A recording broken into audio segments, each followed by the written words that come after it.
Hello, and welcome to the Vicor webinar on fascial integrity and movement variability. This is part 2, Understanding Muscle and Fascia. If you saw part 1, then you heard a little bit about the history of Vicor and the benefits of using Vicor benches. In part 2 today, we're going to focus and do a little bit deeper dive at understanding muscle and fascia and how Vicor benches can provide benefits for these two important tissues in our body.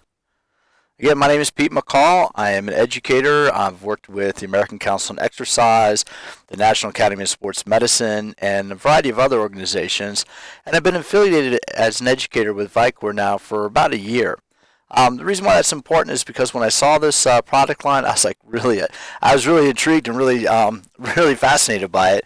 I was somebody that, 15 years ago, I was doing most of my training on stability balls, and see the benefit of having a bench, a series of benches that have an air bladder in them. So once they invited me to kind of play with their equipment a little bit, I really was excited to become involved and help out as an educator.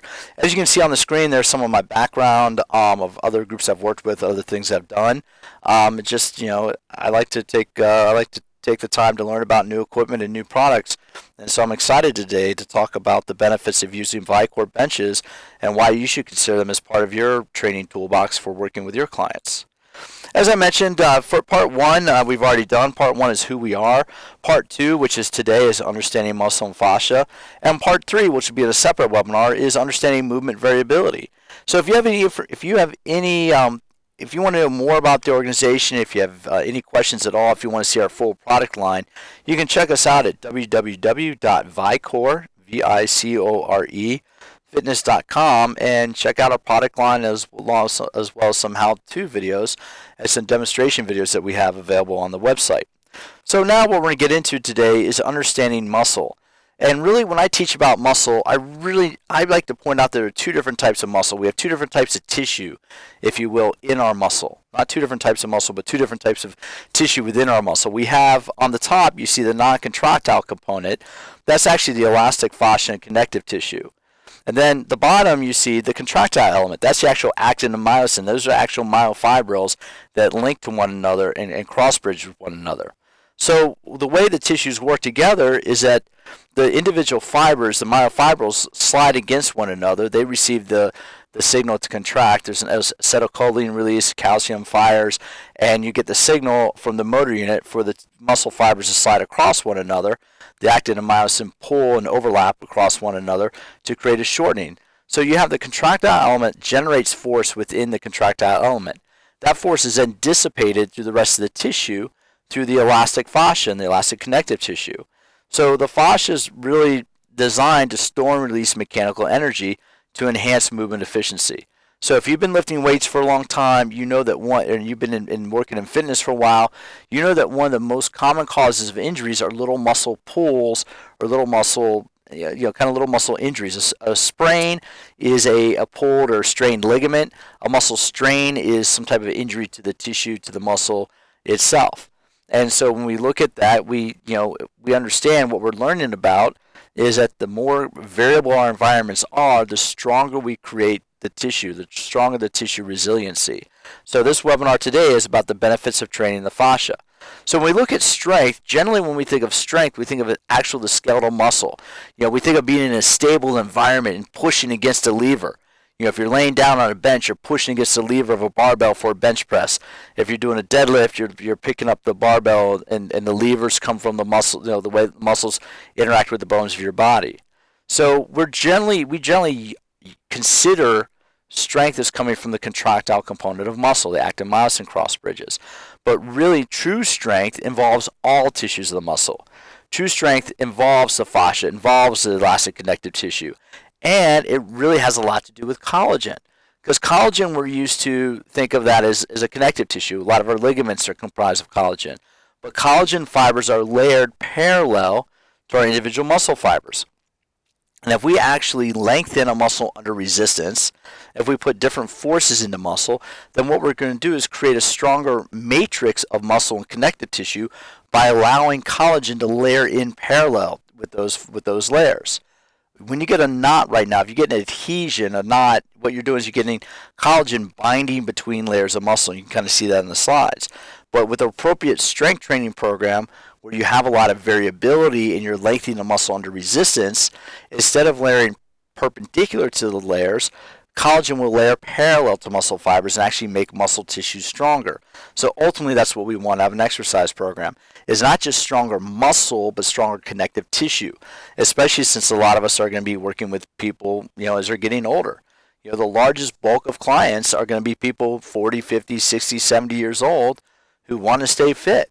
And yes, these clients can receive some benefits from traditional strength training, but these clients are going to be they want to move. They want to move in all planes of motion. You're going to be working with people in their 40s and 50s who still want to go snowboarding every winter. You're going to be people working with their 40s and 50s who want to go mountain biking and do a lot of really just exciting stuff. People don't want to let age slow them down. So as trainers, as fitness professionals, we need to have strategies for how we help people maintain their active lifestyle even as they, age into their 40s, 50s, 60s, and beyond. And this type of training is one way to do that. Movement variability of putting different types of stress into the tissue is a very effective way to do that. On this side, we see a traditional structure of muscle. We have the different layers of muscle. You have, different layers of fascia. And what's interesting and what's important to note is that we have connective tissue even around single individual myofibril. That myofibril that you see in the middle of your screen, the myofibril is a band of actin and myosin filaments. And actin and myosin are the individual protein layers that cross with one another. So a lot of times when you look at a lot of strength training machines, when you look at a lot of traditional isolation exercises, what those isolation exercises and machines are doing is they're making the actin and myosin, they're making the contractile element of muscle tissue stronger. But they're forgetting the connective tissue. They're forgetting the elastic connective tissue. And it's the elastic connective tissue where people get a lot of injuries. That's where you get a strain. That's where you get a pulled muscle. So we need to have strategies for how we get people not just get their muscle tissue, their skeletal muscle stronger, but how do we get their connective tissue stronger? And Vicor training offers a perfect way to do that. So when we look at this, this is just an example. I like using this picture because when we talk about abdominal strength and core strength can be a somewhat redundant term, because if we're strong, then we're strong from the inside out. When you look at this picture of how the layers of the core muscles connect with one another, we're looking top down. The top of your picture is the front of the body. That's the rectus abdominis there. There's two little things that look like eyes. The bottom of the picture, the white, is your spine. The muscles, the black around the white, are the muscles around the spine.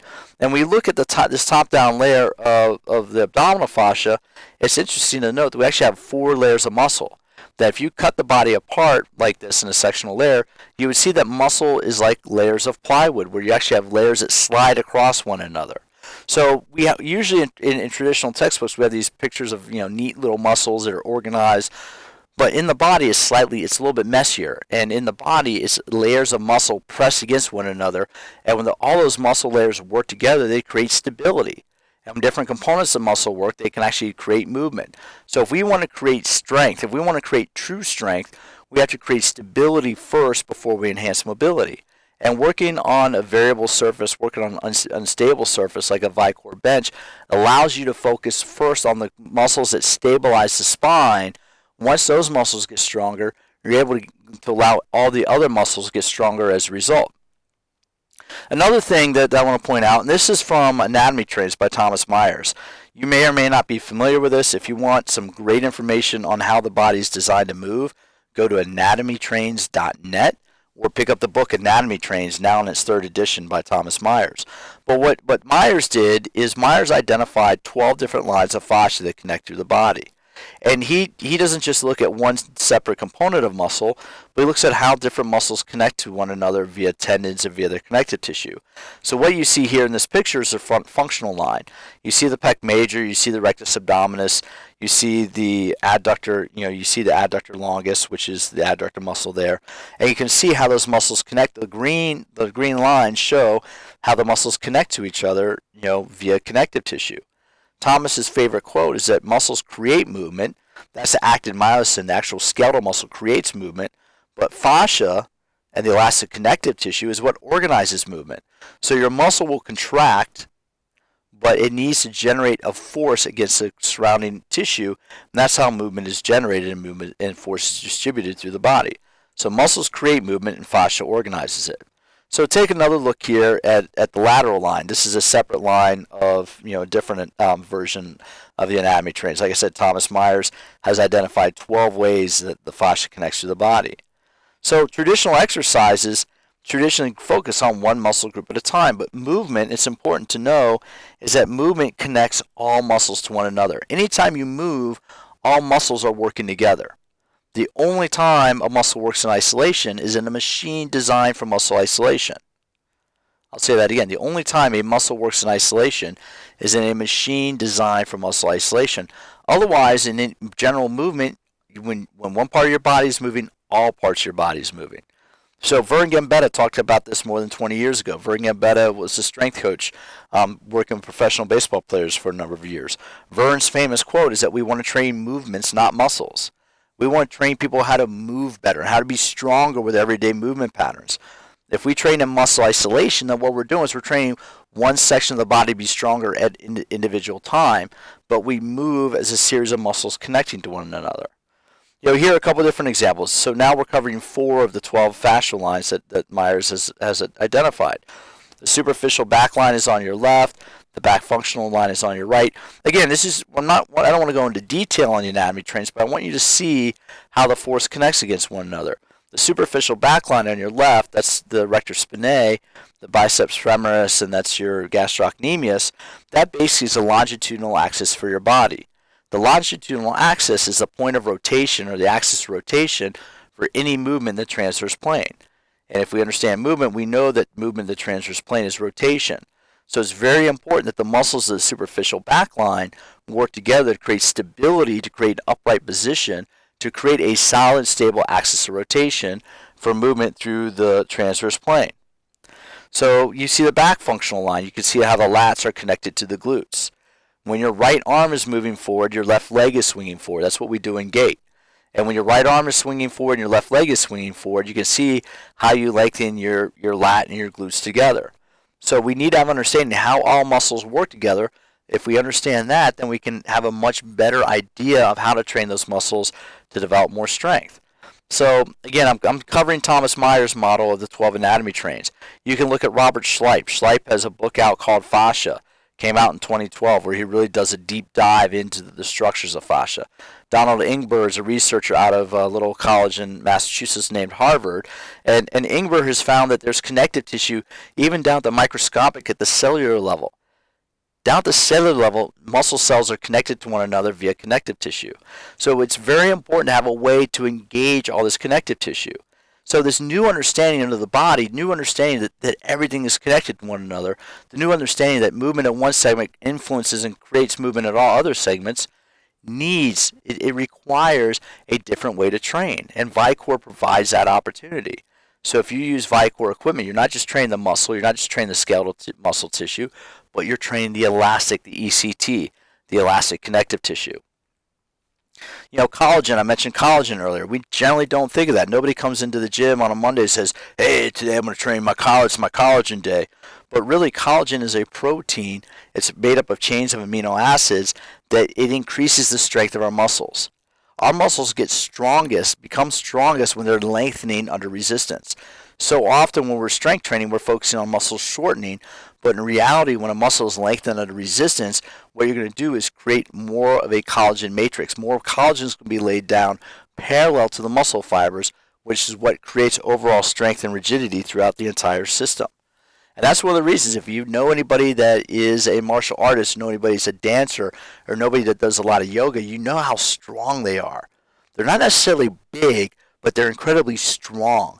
That's because dancers and martial artists and yogis are very good at using all muscle and all connective tissue together.